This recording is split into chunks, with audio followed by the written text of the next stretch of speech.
Hi, welcome to the Writing Gals and welcome to the new year. This is our first video of the new year, 2020, which is exciting. And tonight we have a very special guest, which I have been waiting to ask to be on our show for months and months. And her name is Sally Britton, and we're so excited to have her too. And I'll introduce her a little bit more later, but first we wanted to kind of give a little insight into what we have been doing lately. So let's start with Anne Marie. I always want to call her Amy, but I'm going to call her Anne Marie right now. That's fine. Well, I'm launching a book right now. I launched 3 books in December, which was crazy. But when you have Christmas and you want to get books out at Christmas time, that's what you do. And so I did that. And then I just finished a co-written book that I am co-writing with Maggie Dallin. And that book is done. And we're going to get some custom photos done for the covers, which I'm really, really excited about. And I'm just writing. So always got a million things to do and trying to transcribe our first Writing Gals book that's supposed to come out next month.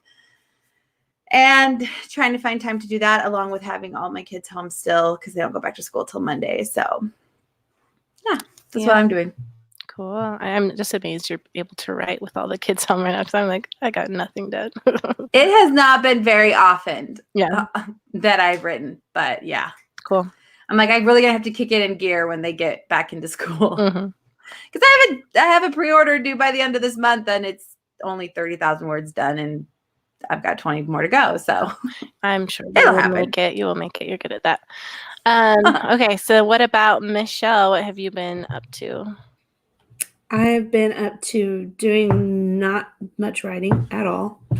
And I'm trying to take care of some business stuff for the next year, like getting my planners ready. And I'm starting to revamp my website and do all that fun stuff. I took the month off from like December 11th till January 7th, basically off because my kids were home. And I always tend to get sick this time of year anyway, which I did. And it's turned into, it's like on the point of becoming pneumonia. So I got lots of meds today from the doctor. And I hope that by the time my kids go back to school on Tuesday, I get them off for a whole nother day, Amy. I've got one more day. And hopefully I'll be healthy by then. And I'll be ready to write because I'm super excited to be writing some more humorous contemporary stories this year. And I am getting started on my next regency, which I just have to say is so funny that we have Sally here because she's a regency queen. And she had a post on her reader group about discovering the Dalmatian or the spotted coach dog. And it was so funny because I had already turned in a chapter to my critique group like 3 weeks before that where I had discovered the same fascinating thing. And it was in my story.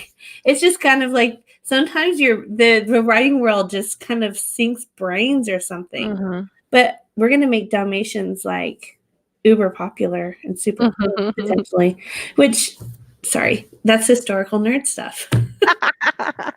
Probably awesome. Dalmatians. Yeah. So, cool. So it's really fun. I'm writing it in a new part of England that I haven't written in before. So I'm doing lots of research, watching lots of YouTubes. Can we go back? What is so fascinating about Dalmatians? Okay, so you have to think about the evolution of dog breeds and what breeds were actually around in the 1800s, early 1800s. So you discovered that Dalmatians were in Regency around, that they were a breed, that they had a particular use and job. So they were the perfect height to travel under carriages, and they had the ability, like the get up and go, to stay with the carriages. And so they were used to travel with, and then they were used when the people in the carriages went into the inn to sleep for the night. They would stay with the coach and horses to guard them because they were a lot more trustworthy than anybody that, like might be at the inn to take care of the fools.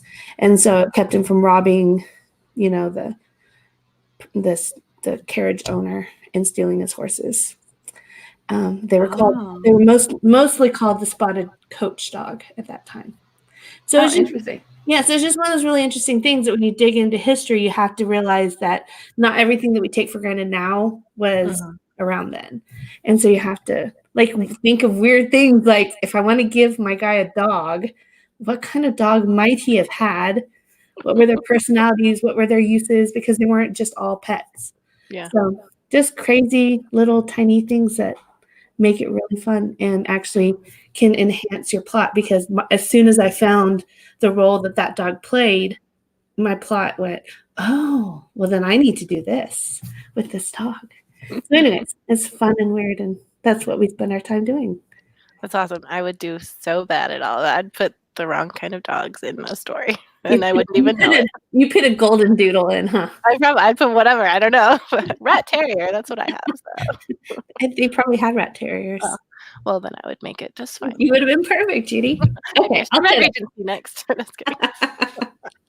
Okay. What about you, Victorine? What have you been doing?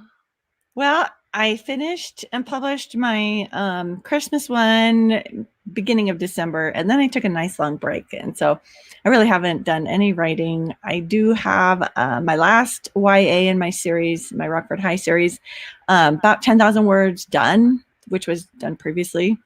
So I will hop back into that in just a couple days here and get that done. We have company coming tomorrow, so it won't be until next week probably. But get started back into writing soon and work my way through all my plans for the next year. So I'm super excited, and I've got all these ideas that I want to write. Awesome. And what about you, Sally? What are you working on? Oh, I'm working on all kinds of fun things. Yeah. Yeah. Like Michelle, I'm doing a lot of research right now for the book I'm working on and upcoming books. And I've actually been studying a whole bunch about kennels during the Regency, so much about how dogs were kept and stuff. I'm working on the 4th book in the current series I'm writing in. It's called Engaging Sir Isaac. So it's a love story about a war veteran. So yeah, he was a soldier during the war with Napoleon, and he's home now, and he's short an arm. Bad things happen to this guy. Yeah. So can you guys hear me okay? You were having mic problems earlier. Okay, good. Yeah. You sound good. Yeah, so that's what I'm working on, and my family is in a bit of an uproar right now. We homeschool, so the kids are always around. Oh, yeah. So like, how do you homeschool and write at the same time? Like, my husband takes a huge load on himself, especially with homeschooling. He does a great job. He does all the math. He's recently taken over the language arts stuff because he has caught the writing bug. Oh, wow. So, nice. Yeah, he's got some great ideas. Maybe someday he'll come and be on the Writing Gals. Yeah. But my family is getting ready to actually move first to Texas for a couple of months, and then we are moving to the United Kingdom for 4 months to 6 months. That's exciting. So it's super exciting, super scary. Yeah. Have you ever been there before? I'm a Regency author, so I shouldn't admit that I have not. Okay. I haven't either. It's in my goals, but Sally is the envy of all of us because she's going to not just go for like a week or 2 weeks. She's staying for 4 months, long enough to really sink it, sink into it and absorb everything. Here's hoping. I don't know. I'm really excited about it. So that's me right now. Awesome. That's exciting. And for me, I have, since we last, I guess, went on here, I've published my short story. And then I haven't really written very much since then because my kids have been home and I was just busy doing all kinds of other extra things. It seems like I like write a book and that's all I really do. And then afterwards is focus on everything else in my life that I let go and try to put it all back together. So that's what I've been doing. And yeah, my office is a mess. And so hopefully I can get that put together by the time my kids go to school on Monday and then get writing in my adult contemporary romance because I need to get that out. So I'm excited. I've done some brainstorming, I guess. That's about as much as I've done though. So Okay, so now we'll get into the exciting part of tonight, which is all about author-reader relationships, because Sally is amazing at cultivating those, and so we want to learn all of her amazing ways. And so I'll just read her bio so that you can get to know her a little bit. And so Sally Britton hit the publish button for the first time in January of 2018 and is now an Amazon bestselling author of Regency romance. She started writing at 14 and figured out pretty quickly that she wanted every story to end with a kiss and a happily ever after. Sally graduated with a degree in English literature in 2007, met her very own Prince Charming the same year, and started a family. She has 4 children, 2 of which are already writing books of their own, which is awesome. Passing it down. Okay, so basically, I just want to know what you do. I've seen your Facebook group, and it has way more followers in it than mine does. I'm like, how does she do this? So, just basically, I just want to know anything you can tell us, and then we can ask you questions. Okay. So I think tonight what I'll mostly be talking about then is my Facebook group, because that's my favorite place to interact. But just to make sure, I mean, I know y'all have this caveat, and I'm going to say it too. What works for me might not work for you. What I enjoy, you might not like at all. Mm-hmm. And that's okay. So for everyone watching or who watches later, take what you can and use it, experiment. And if it doesn't work, discard it and try something else. So something that I also need to get out of the way really quickly is that I love social media. I'm not one of these people that is hesitant or afraid of social media in general. I mean, Instagram, I cannot figure out for the life of me, but I love social media. So it's not a sacrifice for me to sit and do a lot of this stuff. So if it's harder for you to sit down and give attention to Facebook, Instagram, whatever, reward yourself for it. You know, say every time I sit down and interact on Facebook, I get, I don't know, a Dove promise, something that you love. I love chocolate. So, whatever it is you love, reward yourself for doing this. This is part of the author world now, because we live in this time, because social media is such an instant way for people to connect with authors. It's a big deal. It's something that you really need to understand, and it's an important tool for your author toolkit. Mm-hmm. So just had to get all that out of the way. I was talking to someone earlier today about this, and they said, when I was really into reading, when I was in my early 20s, the only way I could contact an author would be to send a letter to the publishing house. This is an older person, obviously. Mm-hmm. And she was saying how excited she is now that she can just send a message on Facebook or respond to a newsletter. So it's a new world, and not everybody is ready to dive into it the way I have. So comparatively speaking, if you go and hop on my group right now, it's not as big as some of the big authors enjoy. I have about 700 people in my group on Facebook. I have about 800 followers on my Facebook page. I have a little over 600 Instagram followers, and I have about 2.5K people who follow my newsletter. Now, those are all very small numbers, but they're all very organic.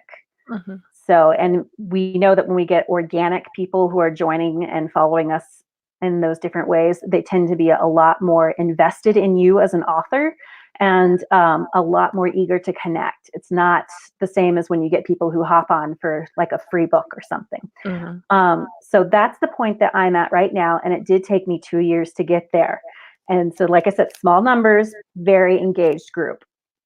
So if you are starting out with almost nobody, or if your newsletter is made up entirely of people who grabbed, your free book or a free sample of a book, do not despair. That's how I started too. Yeah. And you can grow from that, and you can get your organic readers and your organic fans from that. So I started worrying about this when I kept hearing the term super fan. In 2018, that's when I first started hearing it. I'm like, what on earth is a super fan, and why do I want one? Who's going to be a fan of my books? So I started to read different things that groups put out, like y'all, and like the 20 books to 50K group, and just looking at what people said about the importance of engaging with your audience and why you want super fans. something that I think a lot of people who are newer to this business might think is that your super fans, you want to market to them almost, but that's not who these people are. They're already going to buy your books. They already love you. They're already invested in you. So I don't really look at my Facebook group, especially as a marketing tool. Okay. For me, like definitely you're going to get more people who are interested in your books if they can connect with you, and you'll be an auto buy a lot quicker than if you don't connect to people at all. But I am not selling my books hardcore to this group. I do a lot of soft sells if I do anything. Like if I have a new release coming up with this group, then, I give them bits and pieces of, a cover reveal and a teaser and a scene from the book where the hero and heroine meet for the first time, things like that. But mostly what I'm trying to do with this group, with this core group that I have, is cultivate a community, because I want them to love my books so that they never forget about me, and they will buy my books. And I want them to love my books so that they go and tell other people. Yeah. And so when they read my books, because I know they're going to, there will be a desire, for them to help me, that they'll want to leave the reviews, that they'll want to do the KU, and if they like the book, also buy it. They'll want to have the book as an ebook and an audio and a paperback. And you want these people to just adore you, so to feel like they're your friends. So that is how I view my Facebook group, and that's really important to me. And like I said, I love social media. I love Facebook, so this is not a sacrifice for me to do this. But I have talked to several authors, and I have talked to several people in my group as I was preparing to come on, just to find out what people, what scares them about this, and what they enjoy about things like Instagram and Facebook, and how they can really connect. So I think I'm prepared for this, but you ladies just dive in with questions or comments whenever you'd like. Okay. I think you're doing good. I'm just like riveted. I'm like, okay, tell me more. Okay. Let's see. I really did not start out smart about this, like I said. I created my Facebook group in March of 2018, and that was the same time I started creating all of my different things. That's when I finally got a newsletter, and I was trying to do all the things at once. I had Twitter going, and I was all over the place and not consistent anywhere. And that's a mistake I think we all see a lot of people who are new making. And that's fine. I made the mistake. We all make that mistake, because you're told that you need to have a presence and you need to have a platform. And when you're still getting involved in writing and still trying to learn how everything works, you want to be everywhere. You want to make sure that you can be found everywhere. And that is not great for us as authors, because that's going to take up a lot of our time, a lot of our attention, and there's a learning curve for each and every one of these platforms, and they're all different. Twitter, if you go to my Twitter page right now, it is a mess of, I'm a big Star Wars geek. I don't know if you can see behind me, but I've got a little Chewbacca back there. It's a mess of Star Wars stuff, because that's what my Twitter has devolved into, and that's okay, because I realized I'm not really a Twitter person, and that Twitter isn't a great place for me to sell books or to gain friends. Yeah, like my Twitter only has like, oh, I have a new release, and then, oh, there's nothing else, because I don't do it. Yeah, Twitter's a mess anyway. Stay away from Twitter. Or else I'll look up like The Bachelorette or whatever, what people are saying about that, but that's all I go on there. Yeah, I go on Twitter for like gossip, almost, for my favorite fan things. Twitter's for me, it's not for anybody else. And it's just, I realized early on Twitter was not for me. I didn't have fun with it. One of my goals this year is to get better at Instagram, because Instagram is pretty. I would love to get better at Instagram. I'd love to know more about it and be involved with like Bookstagrammers. But even, like I said, that's one of my goals for this coming year. I'm still learning about Instagram. And what I've learned so far, though, makes me believe that it's not so much a place to engage with people one-on-one as it is to attract people to what you have and what you have going on. Okay. I could be completely wrong, but that's kind of what I'm picking up. But yeah, that's what I get from like the people that have tons of followers. Like they don't, because a lot of times I'm like, I feel like I have to like respond to every single thing, which I do still try to do, but like once you have so many followers, you can't keep up with that. So that makes sense. So that would be Right. how it And is. then I've noticed with Facebook pages, and maybe y'all have noticed this too with your pages, but pages people tend to not be as personal when they comment on things. Like it tends to be like just an exact reaction to whatever it is you've posted, and they're not going to go deeper. They're not going to really. It's not a chatty place on your page. Oh, okay. So, and this is again, this is according to Sally. You know, other people could have different experiences with this. I know a lot of traditionally published authors live on their Facebook pages, and they're great. But the things about Facebook pages too is they aren't private. So anybody who posts to that Facebook page, all of their friends can see that they posted to that Facebook page. And while that might sound like a good thing for media and marketing, it does make people a little bit more hesitant in terms of what they post, how often they post, and what they say. Oh, okay. Because Facebook is where we go. It's where we go to connect. You know, whatever your version of connect is, whether you're going on there to check your favorite recipe groups, whether you're going on there to look at pictures or to post pictures, Facebook is primarily a place to connect with whatever it is that interests you as a person. And so they might get that bit of connection there on the author page where they say, oh, I love your books, and oh, this was such a great book. But they very rarely are going to dive deeper.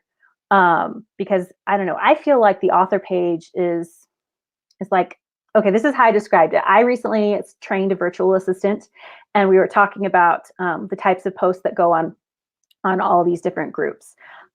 Because I put what I want her to post in like a Dropbox, and then she takes things out and schedules things for me. We'll talk about that in just a second, because that's a big deal. But I described it to her like this. It's like Instagram is where you take the people that you would let into your living room, and that's it. And you've spent 2 hours cleaning your living room. Instagram is where you let the people come in and they can sit and you guys can chat for a little bit, but they don't really know you, and they're not allowed in the rest of the house where the mess is. Yeah.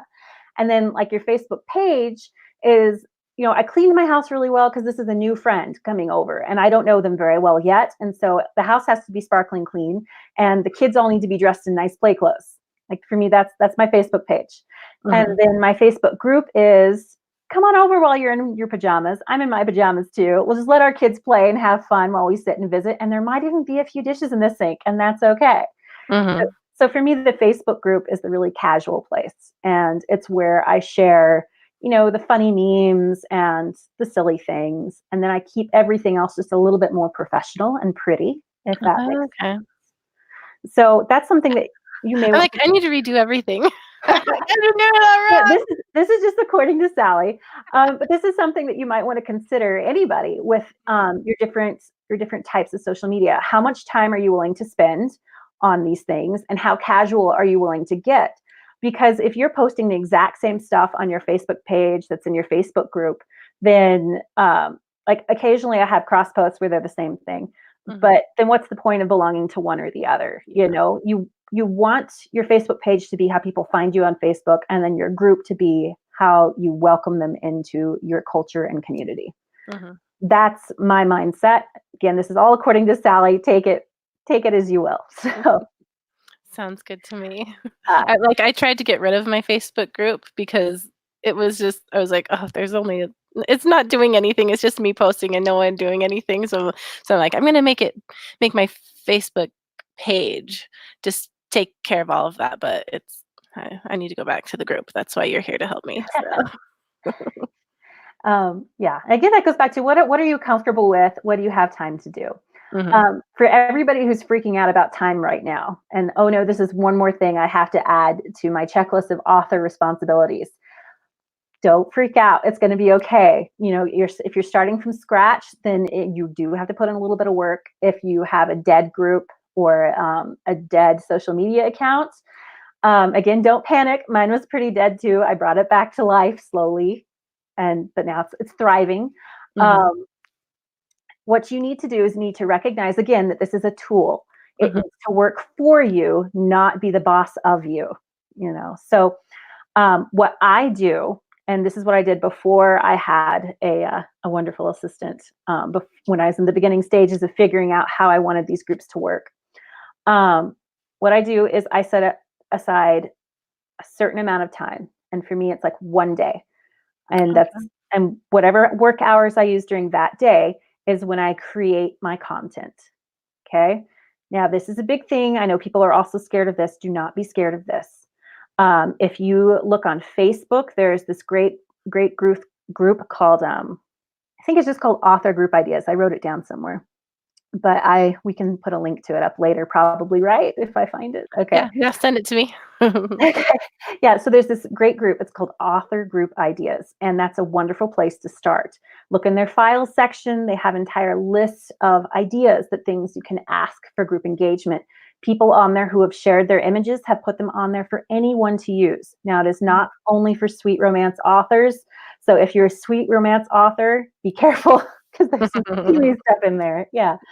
But even the steamy stuff I've looked at and then say, okay, how can I turn that into something sweet? Yeah. And so you have tons of ideas there, and just look at them and decide, what works with my brand. Because even though it's a group, even though we're super cash, we need to make sure we're sticking with our brand. If you're writing contemporary romance and it always is about people in a small town, or it's always like YA sports romance, or, if that's your thing right now, then try and tweak things just a little bit so they fit that theme. The people who are reading your books, who are coming to your group, enjoy that type of thing. They're there for that.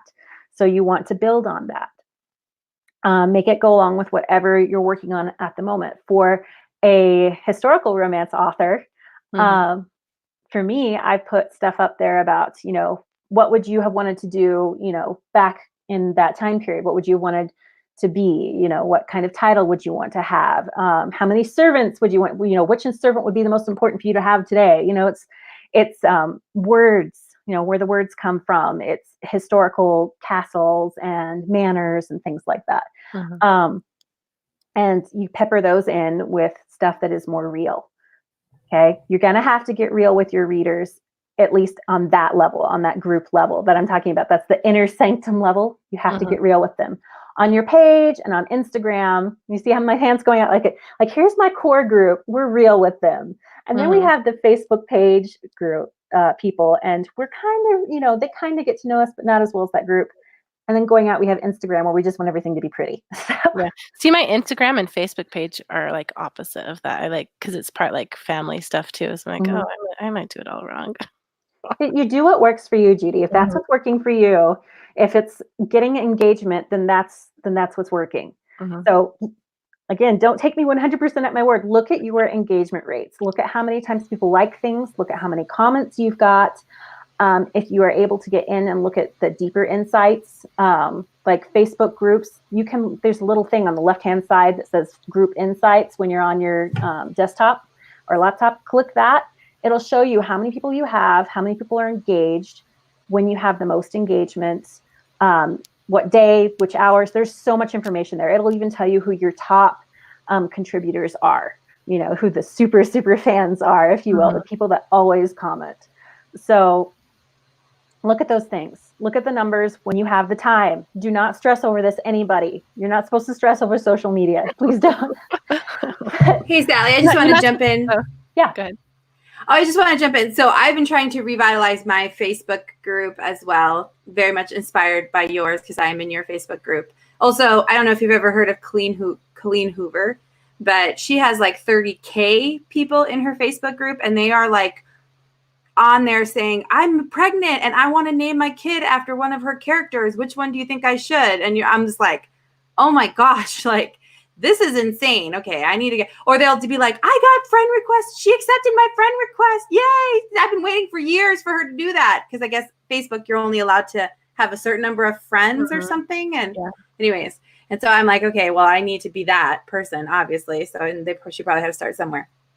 Anyways, but I noticed when you want to talk about books and things like that, what you're writing on, but I get the most engagement when I post like fun, silly things. Like, and I don't know if you when you're going through your own Facebook feed, notice what makes you stop. Like, is it, I am a sucker for those type, what am I going to get for Christmas? And then what is your predictor text? I do every single one of them. And like, I noticed like the more people are commenting and posting or liking your posts, the more Facebook will show their posts to you, because Facebook is, I'm part of so many groups. I only see a select number because I've actually, and you'll start to notice if you start clicking on people, if you're like stalking someone and you start clicking on their page and their, whatever, and then all of a sudden you're starting to see all of their stuff in your feed because Facebook assumes that that's what you want.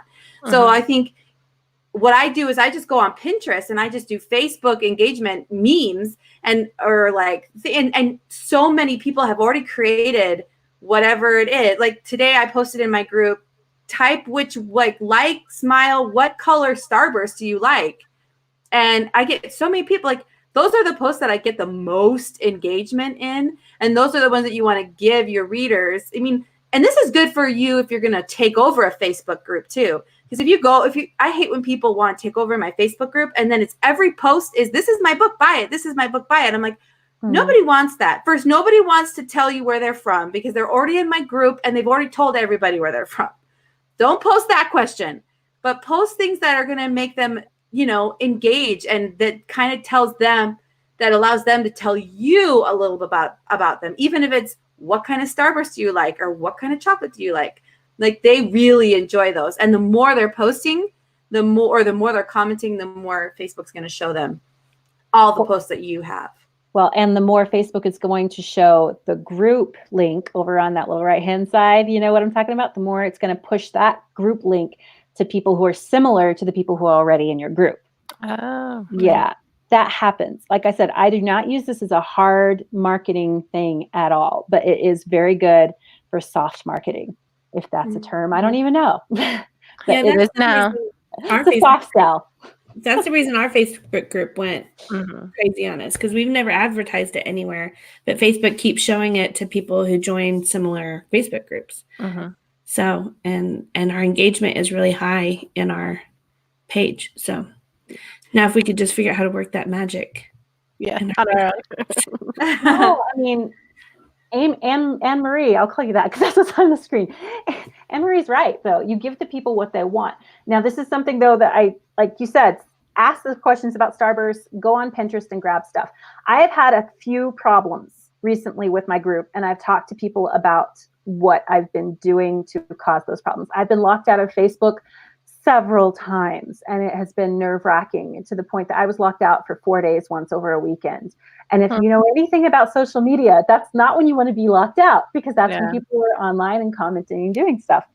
And it really freaked me out, and I worried that it was going to keep on happening.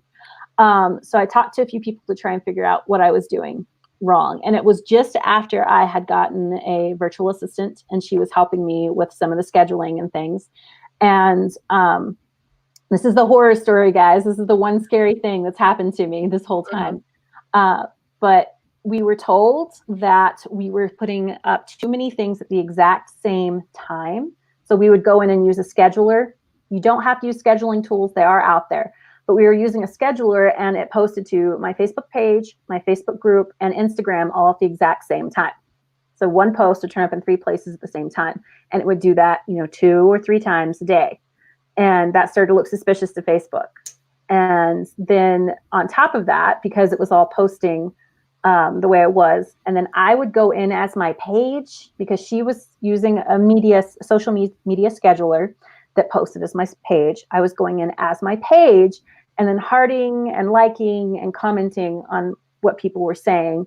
And I was just going through and doing it all at once.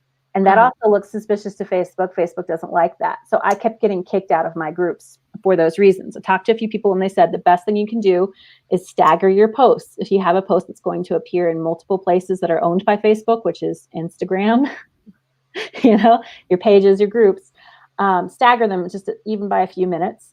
And then don't go through and just heart a million things all at once. Take your time, do different reactions, comment as often, if not more often, than you just react. That way Facebook can recognize with its crazy robot algorithms that you are not a cyborg, but a real person going through and doing this stuff.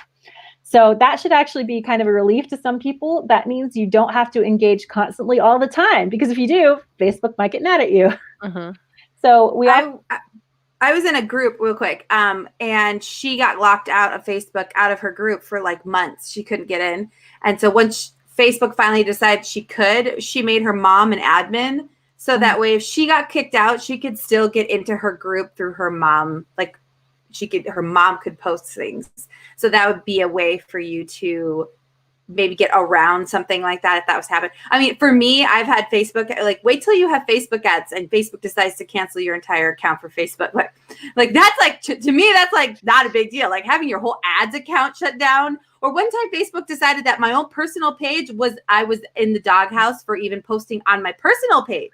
Like I could post in groups, but I couldn't post on my own like family page. And I was like, apparently I ticked them off. I don't know how I ticked them off, but apparently I ticked them off.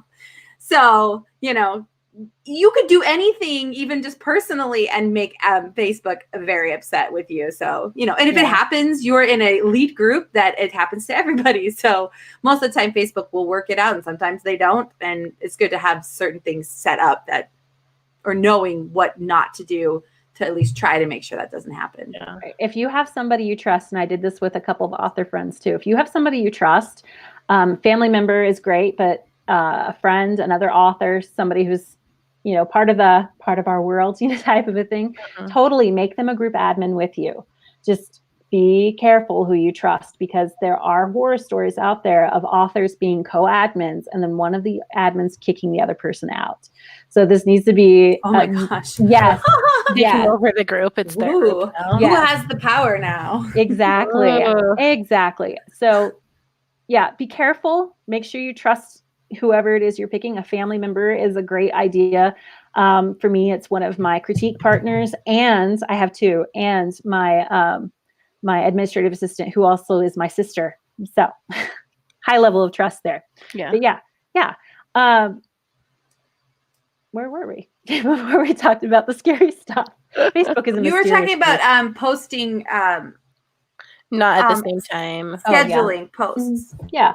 Okay. So scheduling posts. You can now do this on Instagram and Facebook, on your group and on your page. So like I said, I take a day to create content. And before I had my wonderful assistant, if she's watching, I just want to make sure I keep praising her because she's amazing. But before I had my wonderful assistant, I would take a day to create my content. And I would do it off of lists. I would grab stuff from Pinterest. I would use memes, some stuff I created myself on like Canva for people who are familiar with that. Really easy tool to make really pretty posts. So I'd take a day and do all of that. And then I would have another day on my schedule, usually the weekend, usually just like a Saturday morning type of thing, where I'd sit with my laptop and schedule all the posts. And, it wasn't during writing time. My kids were playing and having fun. It was something I could do and still interact with people or have a show on or whatever. But that's when I would say, okay, I want to make sure I have this number of posts, and I'll schedule out for 2 weeks, for 3 weeks, for a month, when I started getting faster at it. And it is a bit of a time suck in the beginning when you're figuring it out.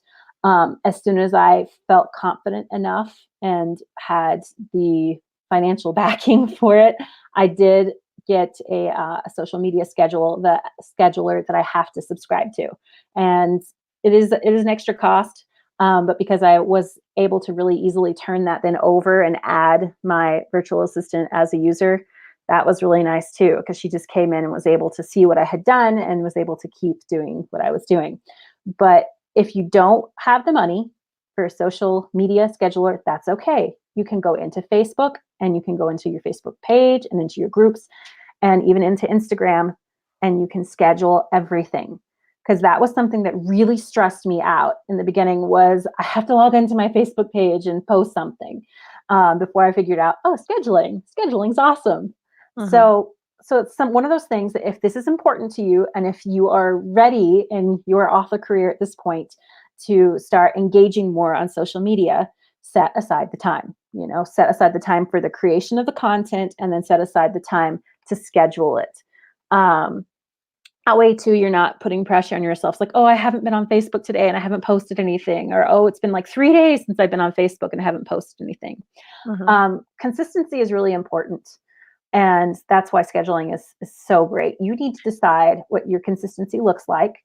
And this is something that will help you with Facebook algorithms and all you crazy people who are as amazing as Anne-Marie with Facebook ads. It'll help with your audiences there too, is my understanding. I don't do Facebook ads yet. I'm going. That's another one of my goals this year.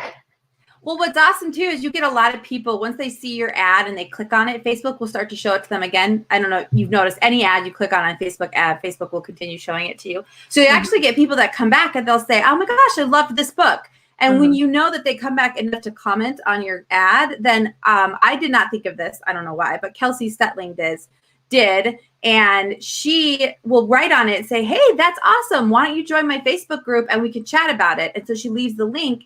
And then she has tons of people so she's like double dipping, right? So she's getting people not only to, get Facebook interactions, but she can get them on her Facebook group. And then now she has a super fan, because if people are willing to leave a comment, then they're more than likely, like literally I started doing that. And like, as soon as I posted it, 2 seconds later, people were joining my Facebook group.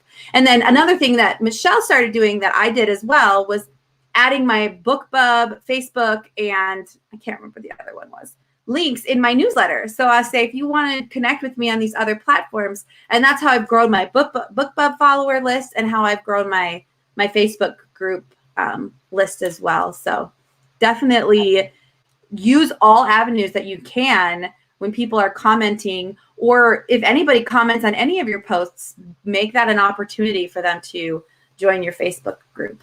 So yeah. Totally. Yeah, completely. I agree. I have that set of links all the way at the bottom of my newsletter every time.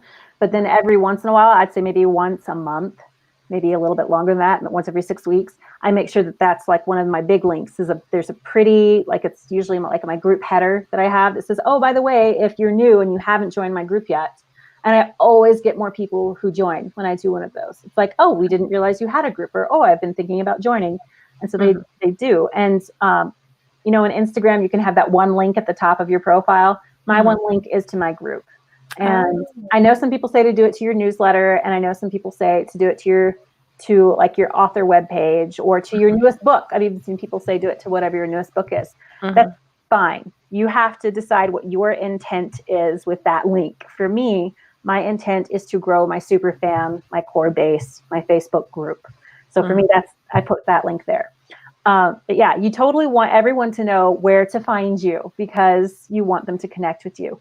Like I said, can I ask you a quick question? Yes. Do you have questions for people to join your Facebook group, or do you just let them join without? I have questions, because the name of my group is Sally's Sweet Romance Fans, and you get a lot of sketchy people asking you to join any group where you have the words love or romance. So just this week, I think we've denied and blocked, I don't know, half a dozen people, maybe 6 or 7 people who were very sketchy. So yeah, it can be simple. It doesn't have to be the FBI type of thing that we're going through here. My questions are, how did you find out about the group? And do you have a favorite Regency romance? What is it? That's it, because I'm primarily a Regency romance author. And those are really easy to answer, and anybody who answers legitimately gets in. On that note as well, if you notice people acting sketchy in your group, what I do is I give them the benefit of the doubt, because I'm a very trusting person. There's a way on there to turn on posting permission. Anybody who's on the Writing Gals group knows if you post something there, it says that it's waiting to be moderated, right? Waiting for post approval, something like that. You can do that for your individual little groups too, and that's okay. I know authors who have that turned on, though, for everyone, and they are not seeing a lot of engagement, because people know if they make that post, then it's going to take a while for it to show up, so people are less inclined to post. So I turn it on when I notice somebody who's over posting or says something that might be a little off. I had other authors in the beginning joining my group strictly to do hard sells, and they were immediately put on that approval only list. And I talked to them very nicely, and most of them apologized and said they were sorry and didn't realize that was the purpose of my group. So we talked, was it Anne-Marie, did you talk about author takeovers a second ago when you have people come in? Yeah, I just mentioned one. Yeah, okay. So I do author takeovers all the time. It's one of my group's favorite things. When I let them know that there's going to be an author takeover, my engagement goes way up. They get excited. They want to find new authors. Romance readers are voracious readers. They want more all the time. And that's great. And we love that. We want to encourage it. So I am very mindful of who I allow in to do that. They have to be like, I've let contemporary authors come in and they've had a great reception, but they're sweet contemporary romance and they're, clean historical romance authors. Most of the time they're people that I already have a relationship with, at least through Facebook. And I invite them to come on and I give them the rules, which might sound really like I'm a party pooper, but I tell them there are no hard sales in my group. They said, you will not get engagement if you push your book. That's what I tell them to them. It's like, you will not get engagement if you push your book on this group. I said, you are welcome to mention that you have a new book and then say something in regards to that in at least one post. I said, you can link to your own Facebook group too if you want to, but no hard sales in my group because I don't want it to become a big marketing push where they're getting yelled at constantly to buy books. And it's worked out really great. The majority of the authors that I've had come through have really respected that. And I go the bit of an extra step and I tell them, listen, my group has the most engagement Monday afternoons and Saturday mornings. So that I've looked at the data, that's where it is. So if you want to come in on one of those days. And I tell them the times. I tell them, listen, if you do more than like 6 posts, you're going to overwhelm them and you're not going to get a good response. Like I have a little like almost copy and paste thing that I copy and paste. And so they get the rules and they get all the tips and tricks so that they will have a successful takeover. And every single author except for one, and I've had about 20, 25 takeovers at this point, every single author but one came away thanking me, telling me they saw their sales go up, telling me they saw people join their group, saying that they enjoyed their time there. Like I have kept track. I had one author who had a bad experience. And frankly, it was her own fault. So because she didn't follow the rules. But my group, and I polled them, I told them what I was coming on here to talk about this evening. And I asked them what they would want me to share and what has been the most meaningful to them in terms of author and reader engagement. And over and over and over again, even though they were giving me different ideas and things, the main thing that was coming out was they want a genuine connection. Like I said at the beginning, Facebook is about connection, but they want to feel like they matter. Over and over and over again, my readers said, I love it when I respond to a newsletter and the author writes me back. And it's not just a quick, oh, thanks for reading, over and over and over again. They said, I love it when I'm on Goodreads. Oh, Goodreads. And I leave a review that's positive and the author comes back and says, thank you so much. And I'm glad you enjoyed this part, but it's not just a canned response. They love what we love about interacting with other people. I mean, think about your favorite authors who are alive, not Jane Austen, Michelle, or Georgette. We can't think about them right now. But think about your favorite authors who are alive and who you follow and whose books you can't wait to pick up. The people who are your auto click, that as soon as you see that book, you're going to buy it, no matter what it is. If you could talk to them for just a minute, how excited would you be? How much fun would that be if you sent them an email or if you sent them a letter or if you got on their Facebook or their Instagram and you said something? Your book meant a lot to me. I really enjoyed reading it. I really love this heroine. I mean, you're getting what you want in part by saying what you feel. But we're people. Even through the internet, we want that connection. We want to be acknowledged. We don't want them to kind of glance at us and keep moving. We want them to say, oh, thank you so much. I'm so glad that you noticed that I did that. I'm so glad that that meant something to you. And so, Sally, yeah, you and I have a similar author crush on Lindsay Broker. Yeah. And so when I commented on one of her lines in the Facebook group and she responded with like a joke back, I like screenshotted it and sent it to my family. I was like, look at this. And how many authors do I know now? But I'm a fangirl of her. And so like it was special. Yeah, it was, So. It's awesome. For just a second, somebody you admire and like, somebody who you've put up on a little bit of a pedestal, somebody who you're like, oh, this person's awesome, acknowledged you. And that's huge. That's like as a kid when, one of your heroes walks by and gives you a high five, that type of a deal. And I have seen some authors in author groups. So they're in what they think are private places, but I have seen some people just act like or phrase things in a way that makes me think that they do not respect their readers, that they see their readers as a way to get money. They're just feeding the masses almost. Or I've seen, I know one author who's flat out called her readers, stupid. And that just floored me. And she did it in an author group. Her readers will probably never know. But she was talking about how she just puts out the same books, same type of books over and over, and she's making all this money from it because she found the formula that works. And that just, I don't know, it hurt me. I wasn't even one of her readers, but it hurt me because I have been a reader. I was a reader before I was a writer. And to have no respect for the people who are picking up your books and loving what you do, that just really shatters me, that there are people who do that. It's like, you can't do that. I really respect my readers. I really enjoy them. And the ones I have connected with, I really, really love them. There are a few of them that I know, it's like, if I ever come to your hometown, we're doing lunch, we're getting together, we're going to hang out because you're that cool. So that's something too that I think, while we're talking about all of this, and there is a business side to being an author. It is a tough job. It's something that we have to pay attention to. We need an income. We need that bottom line to increase. We need that. Mm-hmm. But I think it's so important that we remember the people who are getting us there are the readers who love our work. They're not just picking up our books all the time just to pass the time. They're picking it up because they have trusted us to entertain them, to give them an escape, to educate them, to fulfill a need that they have at that time. Reading for me is very psychological. It's something that really helps me work through issues or problems or emotions.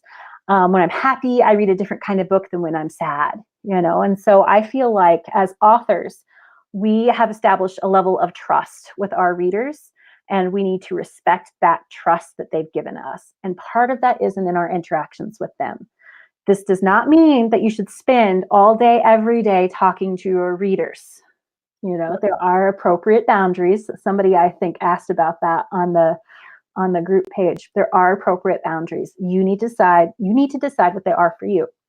My readers, I got a P.O. box so that nobody has my actual physical address because it's the internet, people. Be safe. Mm-hmm. And if I'm in the middle of a conversation with a reader, because I do have back and forth with them sometimes, and I realize, okay, this is starting to be a time issue. Mm-hmm. I do what you do when you're on the phone with your mom. It's like, this has been really great, but I've got to go. And I'm very careful too. I know that there are a lot of readers who have attempted to friend me on Facebook, and I have friended a few of them after they've been part of my group for a while, and there's been some back and forth. But I also do not put a ton of personal stuff on my Facebook account anymore. My family has like a private group, and that's where we share all our pictures. And that's where we have all our family type conversation. So I'm not worried about people getting hold of pictures of my kids or finding out where I am at any given point in the day. Mm-hmm. I love social media, but be smart about it. I try to be smart about it. So our fans want us to be genuine. Our readers want us to be real. They crave that interaction with people in general. We are no different. We are people who are part of their lives now because they've read our book. You need to be respectful of that and respectful to them as people. If you have a reader that goes over the line, this has not happened to me yet, but I already have in my head and written down what to do if I've got a reader who becomes too intense, too aggressive, inappropriate. I know how to handle that. I've got that figured out. You need to figure out what you would do. You need to figure out where you draw the line and at what point you kind of back off and say, okay, this person's getting a little bit too familiar. Mm-hmm. And for me, it's, it really depends on the person and on the situation. So it's not like I can sit here and give you need to do this, this, this, and this for that kind of situation. You need to think about it. Think about what you're comfortable with, what you're not comfortable with, and establish a plan. Okay, so if I get a reader that gets too in my face, if I get a reader that becomes aggressive, what do I do? And it's a good idea to establish rules, like within your group, for example, at the beginning. Tell your readers, I've had people, like I said, try and friend me. And I told them, hey, I can't be friends with everybody yet, but hang out here with me and we'll have a lot of fun here. I try to make it a positive that we still have the group. It's awesome. We can do well with the group, and that's all we need. But yeah, lay out the rules with them. Be direct. say, I'm really not comfortable talking about my kids right now, and then just go on. Okay. I mean, I know it's happened. I've talked to authors who have had readers turn up at their houses. So if you don't want that to be you, practice safe internet stuff like we teach our kids, right? Yeah. Like, that's why I have a pen name and a P.O. box, and I never say what town I actually live in. So, yeah. Yep. I have a P.O. box, and my husband's law enforcement too, so that always gives me kind of an extra level of, I feel safe. Yeah. I don't know, maybe it's false sense of security, but that makes me feel good. I have a Ring doorbell, so Uh-huh. I can see whoever's at my door. Yeah, you just want to be safe. You just want to be practical. But the majority, like I said, I've never had this problem. The majority of my readers are very respectful of me and of my time, and they're very kind and gracious. And I have connected with some of them where they have needed that connection. It's not my job to make my readers feel happy in their everyday lives. That's not my job. That's not your job. But if a reader reaches out to us and we can be nice for a few minutes and we can help them, we can talk to them, then why not? That's who we're writing for, right? Uh-huh. It kind of diverged there a little bit from what I was talking about. I'm looking at my notes now. Now you know why our podcasts are so long. There's always so much to talk about. There is. And then once you get going, you can go on tangents and stuff too. Would you like us to start asking some questions? Well, I want to say this real quick too. Make sure, this is for those who run ads, make sure that you respond to comments on your ads, not only just linking to your Facebook group, but thanking them or telling, like, people are like, I can't wait to read this book, or that cover's so beautiful, or is this sweet romance, or how many books are in the series? Like, a lot of people will comment on them. And at first you won't notice the ads or your comments coming up on your ads, but the more you respond to them, the more Facebook will let you know that, hey, someone commented on this ad. It's not something they're automatically going to show you in your notifications. So sometimes you actually have to like seek out your ad and like click on it or look for it. There's different ways that you can find your ads. But I always respond, or if I see it, I try to respond. I also try to moderate. So I hide comments that I don't like because I'm paying to show them. And Mark Dawson said, you don't have to feel guilty about it. This is your property. This is your real estate. If someone came and did graffiti on your real estate, you'd wipe it off. So that's what I mean. I can't touch Amazon and I can't touch Goodreads, but I can touch my Facebook ads and I can make them look as pretty as I want them to. But I had this lady, she responded and I responded back to her and she was like, I've never had an author respond back to me. This is so cool. So you never know, even just responding to an ad, a comment on an ad, it can like make somebody's entire day. So make sure that you're not losing out on all that interaction that you can have. And you can also go through people who have commented on or liked your ad, and you can suggest that they like your Facebook page. But like Sally says, you get into trouble if you click that too many times, and then Facebook will say, you clicked that too many times, we think you're a bot, so we're gonna shut you down for 3 hours and you can't come. And why did you do this? And I was like, well, you told me to ask them to like them, so that's kind of your fault, not mine. But then it comes back, and then you can go back and ask, and that's a way to grow your Facebook Facebook page likes, is by having people do that, and then you can go retarget them later on with different ads. And so yeah, but make sure you're utilizing your ads to their full potential as well. Oh, thank you. Completely agree with that. Yes. I mean, because they're commenting on something, they saw it, they engaged with it, engage back. I mean, that is how you get fans. That is how you get people who trust you, who want to know more about you, more about your books. You've responded, you've connected. That is what this is about. That is what this is about on any platform. Instagram, if somebody comments on your picture of your little dog wearing a funky hat, then sure, comment back. Tell them thanks so much. Talk about your funky little dog, whatever it is. You want people to connect. You want to connect with them. And again, for people who are worried that this is a time suck, I set aside an amount of time to check and comment back on my Facebook page, because I could be on there all day talking to people. I really could. But on my page, I have, how people can sit and they can hit message to your page directly. I have a timer on there or a schedule thing on there where it gives an auto response. And it lets people know that it's an auto response and I'm not there, but I'll respond next time I see it. So they have a response. They know that I'll see their message eventually and they're not expecting something right away. I love that. And then for like comments and stuff on pages, I think maybe I do it in like little 15-minute increments. I set a timer because, like I said, I love social media. It sucks me right in. I set a timer. It's like, okay, so for 15 minutes, I can be on Facebook and respond to things that are going on in my group or on my page.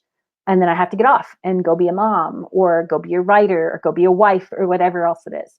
And I do that maybe 2 or 3 times a day, morning, afternoon, evening, usually, or just morning and evening. And I take care of it. And I'm still genuine. I'm still real. For those 15 minutes, my readers get me. And then I need to go and give my attention somewhere else. So please don't let this become a time suck, and don't sit and think you have to spend all day on Facebook until you get it. Do be consistent because Facebook likes it when you're consistent. If you are not consistent, if you have days in between posts, then your next post isn't going to be seen by as many people. If you're posting consistently and people are responding consistently, then they're going to see your posts more often. Just like with clicking on ads, it's like the more often you check in with a group, the more often Facebook is going to remind you to check in with that group and put posts from that group at the top of your feed. We just went through, my wonderful assistant, again, she's so wonderful. My wonderful assistant went through, and everybody who's joined my group 6 months ago or further back, she went through and again, Facebook didn't like how she did it, so she had to stagger it out. But she went through and tagged people in a post that told them how to check their notification settings to make sure that they were getting all the notifications for the group. Because Facebook is a strange beast. It goes through occasionally, and even if you said, I want all the notifications for this group all the time, Facebook will go in and reset. We don't know why. They won't tell us why. I'm sure people have theories on this, but I haven't seen any that I believe yet. So we periodically remind people. And when I have new people come into a group, there's a handy little link that says, welcome new members. So you hit that and it tags them automatically in this welcome. I welcome the people who are there. I try to do this before there's a huge stack up of people to welcome. In that welcome, I remind them to set their notifications and why it's a good idea to have all, because we do fun stuff and sometimes we do giveaways and have authors come in. And then I try to ask a question ask them how they found me or which of my books are their favorite or whatever it is, so that there is an immediate call to action, check your notifications, and an immediate connection. This is the author talking to you, and she's asking you this question. So don't let it be a time suck. Be very mindful when you go into this of what you want out of it. I know people are wondering about giveaways, and I mentioned them just now, so I'll go ahead and follow that up. They do not have to break the bank. And you should not do them all the time because you don't want the people in your group to be freebie seekers. You need to decide what's a good level for you financially and what you're comfortable giving away and how often. I cannot tell you how to do that. In the beginning, when I was building my group, I probably gave away an ebook once a week. And it was just an ebook. And it was one of mine, and then I would branch out after the group grew and most of the people there had read my books. I would keep an eye out for my friends who had 99-cent ebook sales. And I would go in, and if you have the ability, I think you have to be a business account on Amazon. I'm not 100% sure about that. I think maybe you can do it as a personal account, but you can go in on Amazon and you can order several copies of an ebook, and they show up in your digital orders with a link that you can then give people, and then they get that ebook for free from you. I do that. When I notice that one of my friends is having a 99-cent sale on their Regency, I go buy a whole bunch of copies, and then I use them as giveaways later once my friend's price has gone back up, so that the value is no longer 99-cent giveaway. It's a $2.99, $3.99, $4.99 giveaway. But that was really fun. And that's how I started to make sure that, that they were checking and to reward them for being there. Now that my group is a little bit bigger, I don't do that as often. Now, instead of, what's the word? Giveaways are usually either bribes or rewards. I try to use them primarily as rewards. Bribes, like if you have a poll that you want people to fill out, if you want people to tell you a specific thing they did or didn't like about your book or an idea or whatever, that's a bribe to me. It's like, there'll be 2 people who win when you comment on this. They'll get this ebook or they'll get this Amazon gift card. I prefer to do rewards, more like, everybody who likes this picture or who shares a picture of what they did at Christmas. 3 people will get an ebook, or, I do things like that. And then over the summer, I did like this big reading and review push, where I wasn't rewarding them for their reviews because Amazon says, no, you can't do that. But everybody who read books and told me they read books got to enter for a prize. And I had a few levels of prizes. And then if they reviewed the book, I said, make sure you share the review link with me so I can see it, so I know if it's a good book too. And that really encouraged people to leave reviews. I had people that just read books, but the majority of them also left reviews and linked to them. And not just to my books, I was telling them anything you read, if it's a picture book for your kids, if it's a different type of book. So I really try to be mindful with how I handle giveaways. I know an author who sends a pair of socks to a reader every month, and that's all she does. And that's awesome. That works for her, and her group is now excited. Maybe I'll be the one who gets the socks. And now the people who are in that group take pictures when the socks arrive and put it on the group. So that's a great engagement. It's simple, it's easy. You can get cute socks really inexpensively, and that's her thing now. And that's what she does. And that's awesome. So you really have to decide, what am I comfortable spending? How often am I comfortable giving away these things? That's not something I can tell you how to do.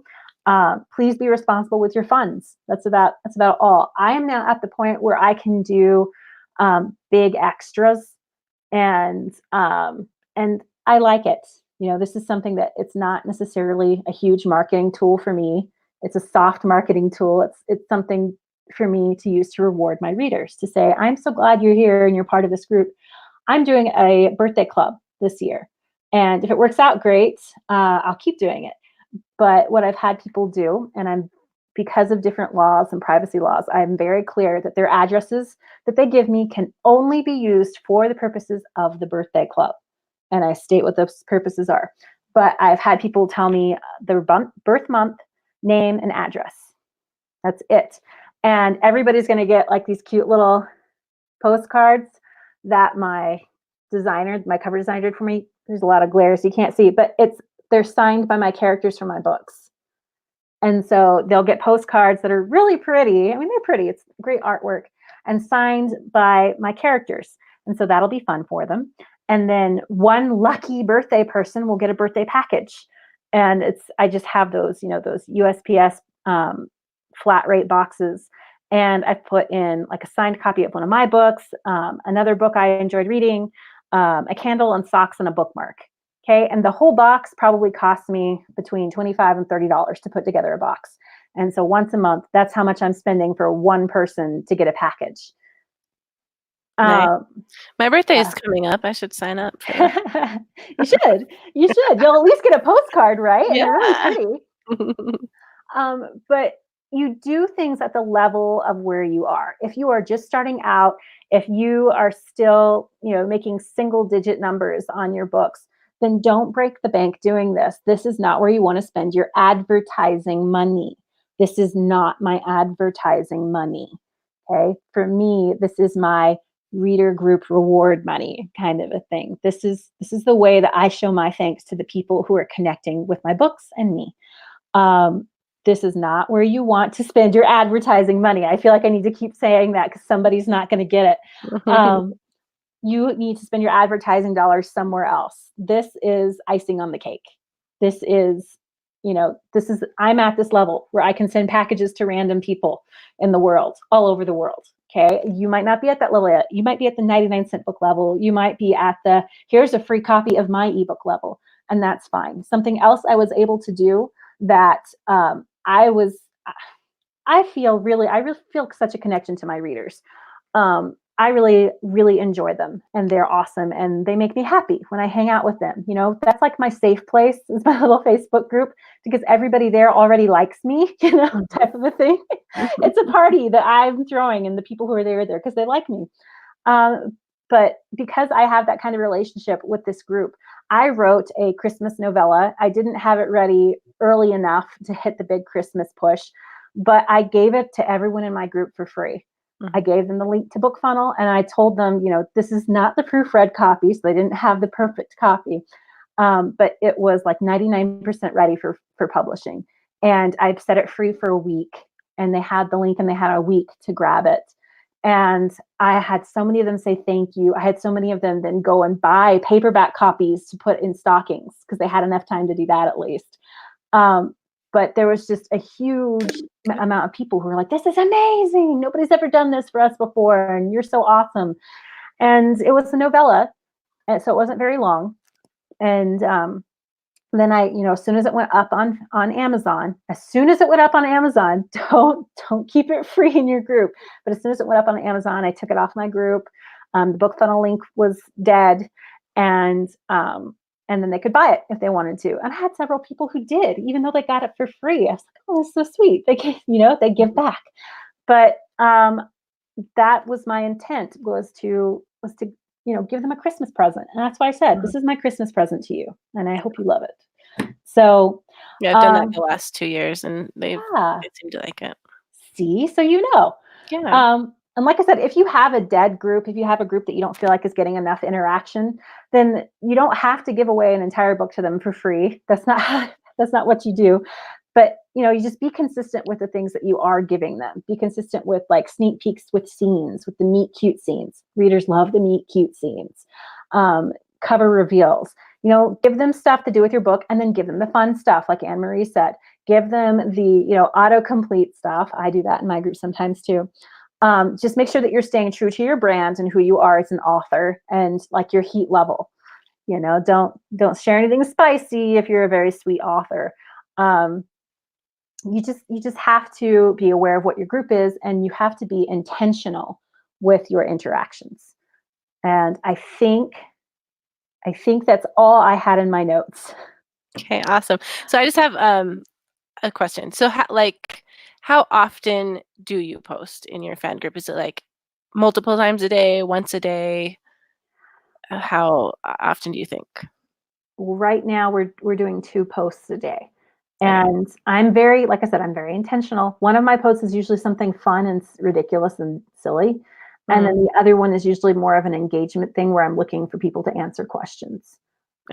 Something else you might want to consider is trying themed posts. Like right now I have 2 themes. And again, I'm a historical romance author. I have a lot of fun stuff on my group, but my 2 themed posts are Wordy Wednesdays, where I give the history of a word in a fun little graphic, and it's usually a word that I'm using in my book. And then I have a Fine Art Fridays, because I love art. So I share that with them, as I share a beautiful picture of artwork, and I ask what they think about it. And I get some interesting engagements from that. It's always fun. So I tried other themes in the past that died because nobody was really interested in them. And these 2 have done really well, which makes me happy because I'm a nerd about those things. So cool. Yeah. That's awesome. Okay, let me see if I have any others, because I think you answered most of the ones that we had. So like, did you say like how you started the Facebook group? Was it like through your newsletter that you started it, or how did you get it going? Yeah, I started it like once I had the group set up. I invited friends and family, because this is one of those cases where you can do that and it won't impact your books and sales. So the first few people on there were, you know, family members or friends. And then you know how you're supposed to put a link at the very bottom or the very end of all your books, and people always say to do your newsletter. I do my newsletter, but I actually have just under that, I usually push my Facebook group a little bit more. Okay. So, yeah, it's everywhere. I really like my Facebook group. And like I said, this is all me. It might not be the smartest thing to do, but this is what I have chosen to do. I still get great organic newsletter signups.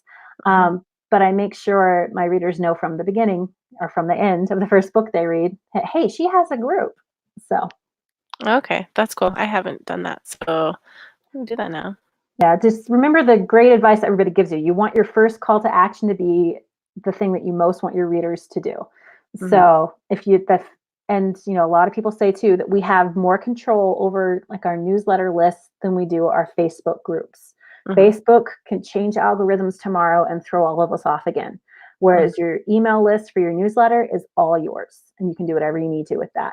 So I don't encourage that everybody runs off and changes that. Keep your newsletter your primary thing, but I list my group on there as well. Okay, awesome. Let's see. I think we got most everything. Did you have? We had one question. We have a few questions from the live users, and we're really cranking on the time tonight. Sorry. So Let's just do those ones then. all good stuff. So who's doing that tonight? You want me to? Yeah, go ahead. I always mess things up, so we'll see how I do this. I think we only get to questions with Amanda Panhorst. I homeschool and I'm writing as well. Regency genre 2, enter Twilight Zone music. Anybody know what that tune is? Because I don't. There you go. Do you have any tips for finding a balance between those two huge activities that have worked for you? Yes. Scheduling is your friend. And I have a very supportive husband and spouse. I'm so grateful for that. I know not everybody has that, but he's very supportive, and he has a weird work schedule. So what's worked for us when he works traditional hours is I do all the homeschool stuff in the morning, and as much of the stuff as the kids can do by themselves, they do by themselves. There's a great system. I can't remember who I read this from. It's the girl who does the reading revival. If you're a homeschooler, you probably have heard of her. But she has notebooks for her kids, and she, at the beginning of the week, she writes down, you know, what their things for each day are going to be.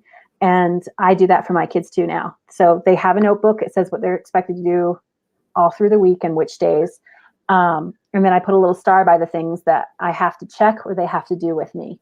So that's what I did when my husband was working more traditional hours. Now he's home in the morning and he helps with all the school stuff. I'm very grateful for that. But we did everything in the morning. And then if I have little ones who take naps, I write when the naps are happening. Otherwise, I work after everybody's in bed. So you have to figure out what works for you. If it's getting up earlier, if it's getting up later, but you will find that balance. I know it's hard in the beginning, especially, but you will find that balance. Homeschool, I found I was actually a more productive author when I was homeschooling. Last year, we did a charter school in our area, so they were gone all day. But I was less productive as an author for some reason. And then when we went back to homeschooling, I was productive again. So you can make it work. I've struggled being a full-time author with no kids at home. Surprisingly, it's been a big struggle for me. Yeah. So, okay, last question.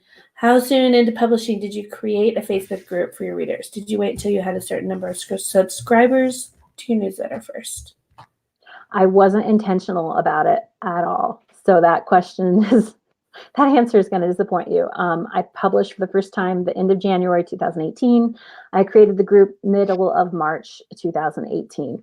And at that point, I had a reader magnet up on BookFunnel, and that's where the majority of my newsletter subscribers came from. And, you know, it's been 2 years and almost 2 years, and I still only have around 700 people in that group. People have come and gone, but it's not huge by any means. So you do you. You do you. You start your group when you are ready to start your group, when you think you have the time and the intent that you are ready to go into that and make it what you want it to be. And I'm taking from this whole thing that even though I haven't been awesome at this yet, that maybe it's not too late for me. It's not. I mean, I've been up and down and all around, and I'm seeing a lot more engagement now than I was even 3 or 4 months ago, because I learned new tricks, you know. We need to set aside time, and I didn't always do this in the beginning, but we need to set aside time as authors to learn more about the trade, not just the craft, but the trade. We need to learn more about what it takes to advertise, what it takes to get our names out there. And that's something I've really appreciated with the Writing Gals. I'm just going to give y'all a quick plug while I'm here. I published January 2018. I had researched all of 2017 publishing in off of Amazon and being an indie. And I read so many books, and I was brave and contacted so many authors. But when I hit publish in January 2018, I still had no idea what I was doing. I made so many mistakes. And it was around that same time that the Writing Gals started up. And I had a few conversations with Michelle and Victorine. We met at a conference in February of 2018. In Texas. Yes. Yeah, that was awesome. Yeah. And that just, the Writing Gals has helped me so much. Y'all have helped me to be brave. And I have gone from making $30 the first month I had a book out, and it was all family that bought it, big no, $30 that first month, to regularly making around $20,000 a month. And transparency, I love that y'all encourage that. I love so much how you encourage people to experiment and to be bold and to do what works for them. And you give all the guidelines and all the steps of the things you've done.